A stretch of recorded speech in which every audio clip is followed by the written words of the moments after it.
राजनाथ सिंह ने आज शस्त्र पूजा की। शस्त्र पूजन के दौरान रक्षा मंत्री राजनाथ सिंह ने कहा कि भारत सिर्फ शस्त्र की पूजा नहीं करता, समय आने पर शास्त्रों और शस्त्रों का भी इस्तेमाल करता है। हमारे लिए शस्त्र केवल शक्ति प्रदर्शन के लिए नहीं है, शस्त्र धर्म की स्थापना करने के साधन है।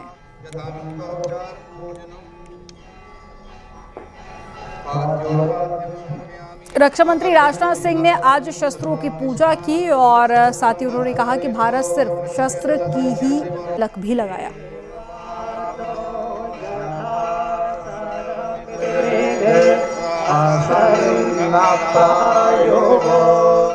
साथियों, आजादी के 78 साल बीत जाने के बावजूद सरक्रीक इलाके में सीमा को लेकर एक विवाद खड़ा किया जाता है।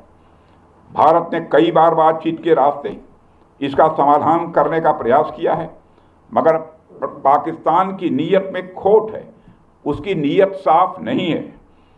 जिस तरह से हाल में पाकिस्तान की फौज ने सरक्रीक के सटे इलाकों में अपना मिलिट्री इंफ्रास्ट्रक्चर बढ़ाया है, वह उसकी नीयत बताता है। साथियों, भारत की सीमाओं की रक्षा भारतीय सेनाएं और बॉर्डर सिक्योरिटी फोर्स मिलकर मुस्तैदी से कर रही हैं। अगर सरक्रीक इलाके में पाकिस्तान की ओर से कोई भी हिमाकत की गई तो उसे ऐसा करारा जवाब मिलेगा कि इतिहास और भूगोल दोनों बदल जाएंगे मेरे साथियों। और 1965 की जंग में भारत की सेना ने लाहौर तक पहुंचने का सामर्थ्य भी दिखाया। आज 2025 में पाकिस्तान को याद रखना चाहिए कि कराची का एक रास्ता क्रीक से ही होकर गुजरता है। संकल्प के साथ साथ शक्ति भी यह आवश्यक है, और वह शक्ति शस्त्र के माध्यम से ही प्रकट होती है। इसलिए हमारे यहाँ शस्त्रों की पूजा को भी उतना ही महत्व दिया गया है। शस्त्रों का सम्मान करने का एक अर्थ अपने सैनिकों का सम्मान करना भी है जो उन्हें धारण करते हैं। इसलिए हमारे पूर्वजों ने हमें यह मार्गदर्शन दिया, केवल शास्त्र, ज्ञान, विद्या और संस्कृत को ही संजोना पर्याप्त नहीं है, बल्कि शस्त्रों की शक्ति भी उतनी ही आवश्यक है। और हमारे पूर्वजों की वही शिक्षा आज भी हम सभी के अंदर है। ऑपरेशन सिंदूर में पूरी दुनिया ने इस बात का अनुभव किया है, और शस्त्र पूजा इस बात का प्रतीक है कि भारत सिर्फ शस्त्र की पूजा नहीं करता है, बल्कि समय आने पर शस्त्रों का इस्तेमाल करना भी जानता है। आप हमारे देवी देवताओं की प्रतिमाओं को ध्यान से देखिए, उनके एक हाथ में शास्त्र है तो दूसरे हाथ में शस्त्र है, क्योंकि हमें वह संदेश देते हैं कि शास्त्रों की रक्षा शस्त्र से ही की जा सकती है।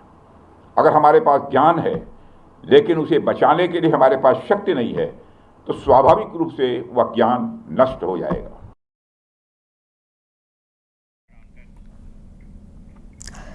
आज विजयदशमी है और आज ही संघ की स्थापना के 100 साल पूरे हुए हैं। नागपुर में संघ प्रमुख मोहन भागवत ने आरएसएस की स्थापना दिवस समारोह में कहा कि भारत प्राचीन हिंदू राष्ट्र है। हिंदुओं का बल और शील भारत के लिए जरूरी है, क्योंकि हिंदू समाज विकास की गारंटी है। आपको रिपोर्ट में दिखाते हैं।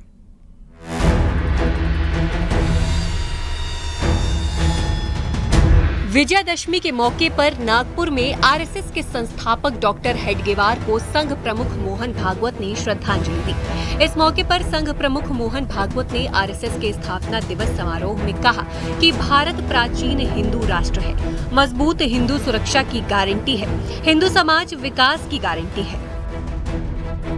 सब प्रकार के उतार चढ़ाव हमने देखे, गुलामी भी देखी, स्वतंत्रता भी देखी।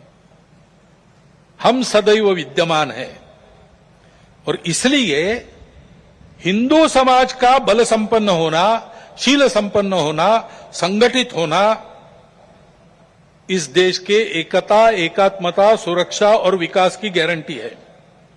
क्योंकि हिंदू समाज सनातन काल से यहां चलते आया है, वो इस देश का उत्तरदायी समाज है, रिस्पॉन्सिबल सोसाइटी है। आरएसएस की स्थापना के 100 साल पूरे होने पर रामनगरी अयोध्या में आरएसएस कार्यकर्ताओं ने भव्य पथ संचलन आयोजित किया।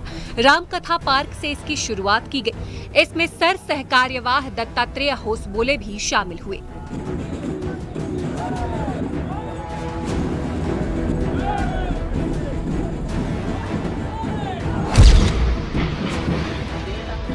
पीलीभीत में भी संघ कार्यकर्ताओं ने भव्य पथ संचलन हुआ। पथ संचलन के मौके पर जिले के अलग अलग चौराहों से होते पथ संचलन गांधी स्टेडियम के सामने पहुंचा, जहां उस पर फूलों की बारिश की गई।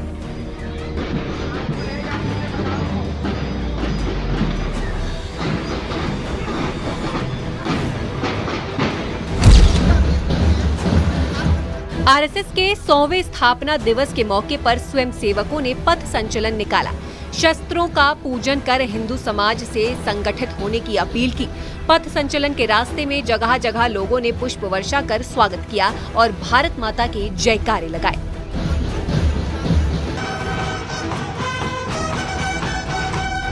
Bureau report, news 18, Uttar Pradesh, Uttarakhand.